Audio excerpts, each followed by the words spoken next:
Muncul lagi korban dari Reza Herlambang yang disebut-sebut dirinya melakukan penipuan.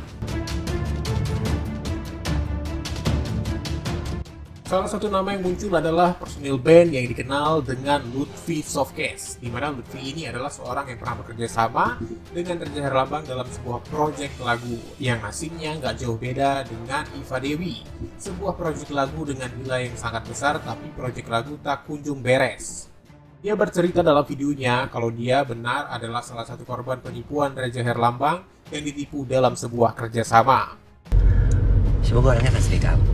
Nah, kejadian ini itu 2010-2011, di mana saat Reza menceritakan semua tentang kebangkrutannya, di saat itulah gue termasuk dan beberapa orang lain ya menyerahkan sebuah kayak kerjasama dana yang cukup besar, sangat besar.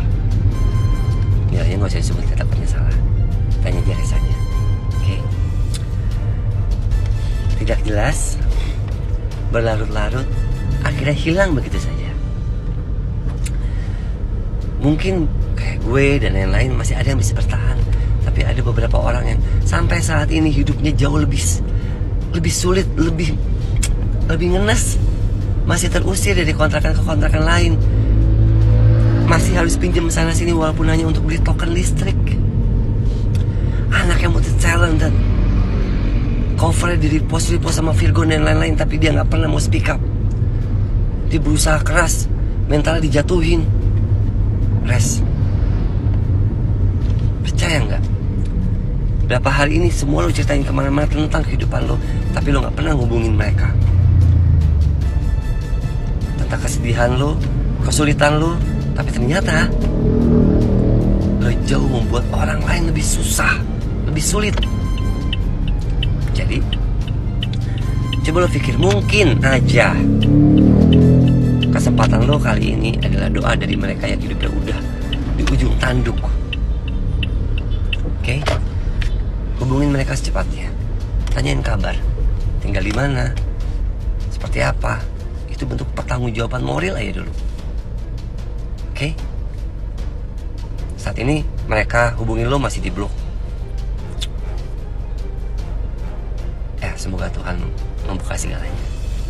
Lutfi juga menyebut terakhir ketemu 10 tahun lalu saat dia nyelamatin salah satu talent artis dari manajemen Reza ini yang diusir dari kontrakan, padahal dari pihak keluarga dan dari manajemen Reza sudah membayarkan 2 tahun tapi hanya dibayarkan 1 tahun oleh Reza. Terakhir gue itu ketemu 10 tahun yang lalu kayaknya juga ya, pas nyelamatin salah satu talentnya dia ya, yang dalam manajemennya, termasuk gue manajemennya dulu. Gue nyelamatin dia karena dia terusir dari rumah yang udah disewa, yang dipercayain sama Reza ya, dan keluarganya ya, udah bayar 2 tahun, ternyata cuma dibayarin setahun. Setelah itu mereka saat itu gak punya uang sama sekali, sudah habis-habisan karena semua sudah diserahin dan diminta sama Reza, habis-habisan. Barang-barang udah di luar. Akhirnya gue dan teman-teman sewa truk bareng-bareng, kita cari kontrakan kecil. Lalu banyak yang bertanya dari para netizen, kenapa nggak dari dulu aja diviralin? Kenapa mesti sekarang? Atau kenapa nggak dilaporin polisi aja kalau memang sudah menipu banyak orang? Lutfi, Iva Dewi, dan para korban lainnya berujung pasrah dengan keadaan ini dan mencoba mengikhlaskan karena berujung nihil dan berlarut-larut membuat waktu, tenaga, dan pikiran mereka tersita hingga akhirnya memilih untuk melanjutkan hidup mereka dan mencoba mengikhlaskan. Gue Lutfi, gue mau sedikit menambahkan. Mungkin teman-teman bilang kenapa nggak diviralin atau apa. Dari dulu mungkin gue dan Iva udah kayak ya udahlah, kita udah terima nasib gitu. Gue dan yang lain-lainnya ya juga banyak yang akhirnya nggak bisa untuk speak up atau apapun. Apalagi tahun 2010-2011 yang sesuai sama yang dia ceritakan di podcast ya, sama beliau. Itu dimana menurut gue, ya gue karena orang yang gue punya kapasitas bicara karena gue menceritakan dari sisi orang-orang yang hidup di bawah kesengsaraan sampai saat ini. Karena hal itu ya, jadi ini bukan unsur, gue tegasin, ini bukan unsur menagih dan apapun, enggak. Ketika dia menceritakan, ya gue juga bisa menceritakan sesuatu dong, ya kan.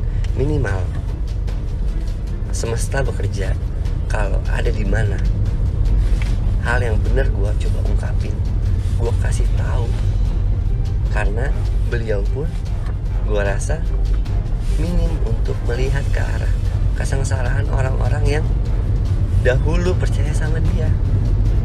Jadi kalau kalian teman-teman lihat ada beberapa yang speak up, garisin aja garis bawahnya, benang merahnya apa, kelihatan masalahnya di mana tanpa gue harus bicara gitu.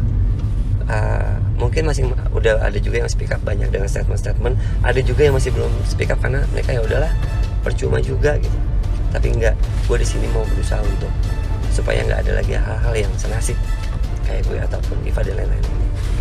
Pada kolom komentar, Lutfi Softcase mengatakan kalau dulu para korban penipuan dari Reza ini pernah mencoba melaporkan ke polisi tapi hasilnya nihil.